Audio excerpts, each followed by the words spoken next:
Hola Love Engineers, ¿qué tal? ¿Cómo estáis? Bueno, estamos de confinamiento, llevamos ya 2 semanas por el COVID-19, entonces, bueno, como no podemos salir a la calle para hacer vídeos ni con la moto, ni con el coche, ni nada de nada, pues he pensado en hacer un vídeo de los coches que hemos tenido en casa, que he tenido yo particularmente, que he tenido dos, y después los que hemos tenido en casa, que los considero también, bueno, que los he conducido también durante muchos años, ¿vale? Pues empezamos, va. El primero fue el Renault Megane. Fue el Renault Megane de primera generación con el restyling, el que venía ya con las luces traseras así blancas y rojas. Era un motor 1416 válvulas de 95 caballos. Era el acabado RXE. El RXE. En este acabado, bueno, tenías los alzacristales traseros eran eléctricos, las llantas estas eran de más radios, después había el RXI, creo recordar que tenía un pequeño alerón detrás, las esferas del cuenta de kilómetros eran blancas. Bueno, era un coche que sinceramente para empezar a conducir va bien, es un coche muy fácil de llevar, es muy gastón. Era, bueno, no, sigue siendo, porque de hecho lo tiene una amiga de mi madre, se lo quedó ella. Es un coche con un consumo más o menos, estábamos alrededor de unos 8 litros, entre 8 y 8,5 litros más o menos. Y bueno, es un motor atmosférico que para que te diese la patada pues tienes que llevarlo de 4000 para arriba, y ahí es donde perjudicaba y por eso el consumo era más elevado. Es un coche que me duró 3 años a mí, anteriormente era de mi madre, después me lo quedé yo. 3 años hasta que un día, bueno, tuve una avería, se rompió el palier y otra parte mecánica que no recuerdo cuál era, y la reparación ascendía a unos 2000 y pico de euros. Y dije, pues, con el tiempo que tenía el coche, que ya tenía 10 años, quiero recordar, no lo quise reparar y dije, pues me compro uno. Entonces, yo quería un descapotable, en esa época tenía 20 años, era el verano de los 20, me faltaban 3 meses para hacer 21.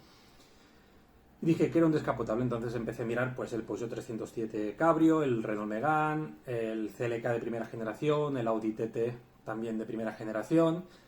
Y después pensé, a mí siempre me había gustado mucho un coche, desde que salió en 2003-2004, creo recordar que salió, y era un SAP. Me encantaba el SAP Aero, el descapotable. Total, que bueno, encontré en la Mercedes, vendían con garantía, que es lo que buscaba, sobre todo un coche con garantía, vendían un SAP 93 2000 Turbo Aero. Este era el de 210 caballos.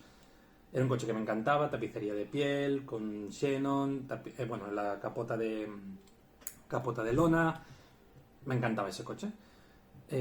Lo compré, el coche me duró 5 meses porque, bueno, lo compré por capricho, obviamente, y nada, después muchos problemas de electrónica, el turbo me fallaba, el circuito de refrigeración, y después ya cuando terminó el verano y ya, bueno, se me acabó el contrato, ese coche pues no lo podía mantener, ya porque gastaba mucho, eran 50 euros cada 2 días de gasolina.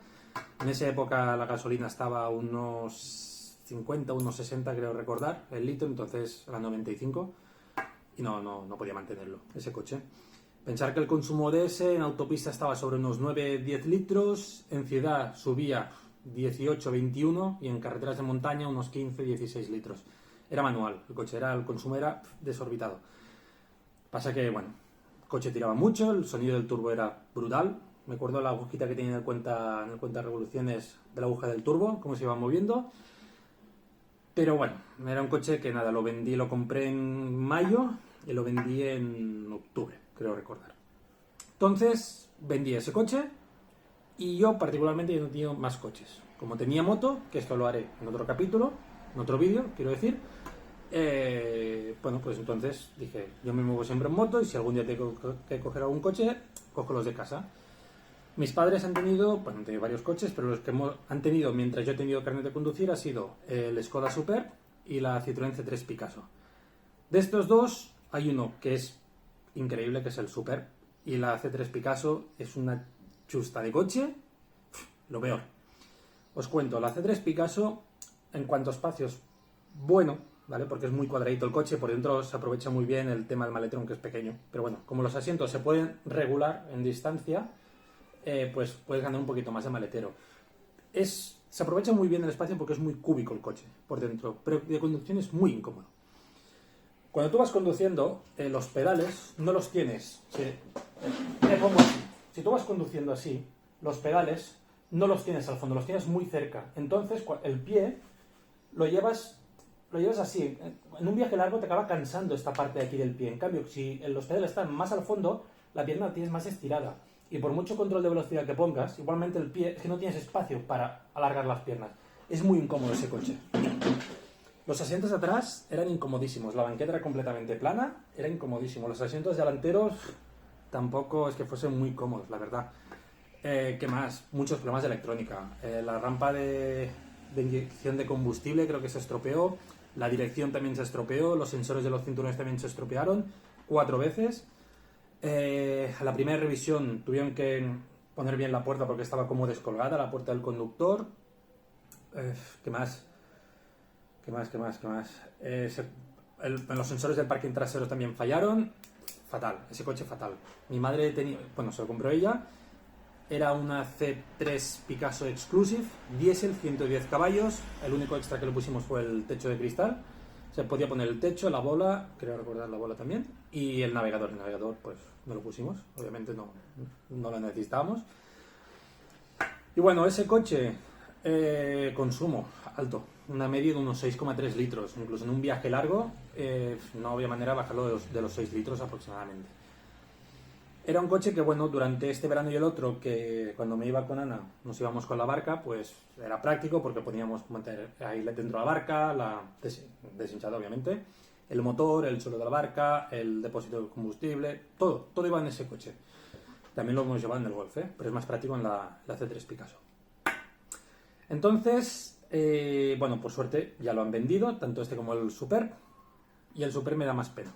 El Superb era un coche impresionante, coche de 4,83 metros de largo, pero parecía que fuese mucho más. Dentro, el espacio que había en las plazas traseras, impresionante. Es decir, mi padre mide 1,75, más o menos como yo, y en su posición de conducción, que él conduce un poquito más para atrás, porque él de piernas es un poquito más alto que yo, ¿vale? Y el asiento va un poquito más para atrás, un punto solo. Cuando está sentado, yo tenía espacio suficiente en las piernas, o sea, me tenía que poner, no exagero, así, para poder tocar con las rodillas en el asiento delantero. Era impresionante el espacio que había en las plazas traseras de ese coche. Era un 2000... Bueno, y el maletero ya es otro cantar. Un maletero muy grande. El coche este es una pena que se lo hayan sacado. De encima, bueno, han vendido estos dos y se han comprado el Skoda, el Karoq, el gasolina de 150 caballos automático. Que ya cuando pase todo esto, a ver si puedo hacer un vídeo del coche. Han comprado el Sportline, también con techo solar, las llantas creo que son... Es que lo he visto solo una vez, no he tenido tiempo aún. Y bien, muy bien. El Skoda era un acabado Envision, era el 2000 TDI de 140 caballos, consumo ridículo, es el que utilizaba para hacer los viajes largos. De hecho, os diré más, de París, cuando bajaba de París para casa, aquí en Rubí, llenaba el depósito en París y me entraba a la reserva justo en la Junquera, casi unos 1000 kilómetros con un depósito. Impresionante, el consumo unos 5,2, 5,5 litros. Ese llevaba, bueno, el navegador, llevaba el DVD, la tele estaba desconectada pero se podía poner como opción. El Skoda Sound System, que la verdad es que el equipo este de audio justeaba un poquito. Veníamos de un 407 con un equipo JBL, que ese era mucho mejor. Pero bueno, el coche Xenon, el Park Assist era manual. Estos dos coches eran manuales porque mis padres aún no los querían automáticos, este nuevo sí. Y nada, es una pena, porque era un cochazo, averías. Bueno, sí, una vez que no se nos abrió la tapeta de la gasolina y tuve que llamar a la grúa porque no pude llegar a destino, no había manera. Y sí que hay algunos coches que dentro del maletero, cuando quitas el tapizado, hay como un tirador para abrir la trampilla, pero en ese caso, en este coche no había. Entonces, nada, tuve que llamar a la grúa. Y problema de batería. Creo que han cambiado 2 baterías en ese coche. Los dos coches se vendieron con 130.000 kilómetros aproximadamente en 10 años. Entonces, después, bueno, ya hemos pasado al Golf, que ya lo conocéis, ya hemos hecho un vídeo, el Golf GTI, es un Golf 5, GTI, DSG automático, increíble ese coche, es increíble, tira, empuja, consume, pero es espectacular. Estamos enamorados de ese coche, sobre todo Ana, que la tengo aquí al lado, nos encanta ese coche, es el 3 puertas. Temas de consumo de ese coche, lo he hecho en el vídeo anterior, pero bueno, quien no lo haya visto, en un viaje así largo, que lo utilizamos mucho este coche para hacer viajes largos, la verdad, estamos alrededor de unos 8,5, 9 litros, pero normalmente se lleva por encima de 9 litros ese coche. En ciudad es normal ver 16 litros, y en carreteras de montaña, si le aprietas, estamos también entre 14 y 17 litros. Es un poquito menos que el SAP, la verdad, el consumo. Es que es una pasada ese coche, y me gusta mucho. La única pega, a lo mejor, que el sonido del tubo, ya en el Golf, en el GTI 6, ya lo dije en el vídeo anterior, en el del coche, ya ganó mucho el sonido del tubo de escape. Por encima de las 4.000 revoluciones, cuando cambias, sí que hace un petardeo muy pequeñito, pero es una pasada el coche. Y nada, y el otro también que tenemos en casa, bueno, que es de la madre de Ana, que lo hemos cogido algunas veces también para hacer algún viaje, nos hemos ido a París con ese. Es el Mazda del CX-3, el 2000, 120 caballos automático, acabado en Luxury. Es un coche que, bueno, es que voy mirando a Ana porque va haciendo las caras. El coche está bien, es cómodo, es muy pequeñito. El coche, nos fuimos 3 adultos, maleteros pequeño. Llevamos el maletero con las 3 maletas las 3 troleres, estas maletas de cabina, y después todo lo demás en el asiento trasero. Es un coche que le falta patada. Es un motor atmosférico, tienes que llevarlo alto de vueltas también para que te empuje un poquito. Lo mejor del coche es el equipo de audio Bose. Bueno, en el nuevo acabado, en el Luxury, ya no lo lleva, porque a los 2 años hemos cambiado el coche, de un CX-3 hemos pasado a otro CX-3. Y el nuevo te tienes que coger el Zenith, el Pack Luxury, el Pack White, o no sé qué pack te tienes que coger para el Bose, y no queríamos tapicería blanca, entonces hemos perdido el Bose ahora. Pero para mí es el equipo de audio en un coche así, de este tamaño y de este precio. Es increíble lo bien que suena ese coche. Consumos de ese, no hay manera de bajarlo de 8 litros. En el viaje ese largo que hicimos, lo dejamos en 8,3, hicimos unos 2.400 kilómetros, nos lo llevamos también a París otra vez. Vamos mucho a París nosotros, vamos al Disney, hacemos el pase de temporada ahí, entonces vamos muy a menudo al Disney.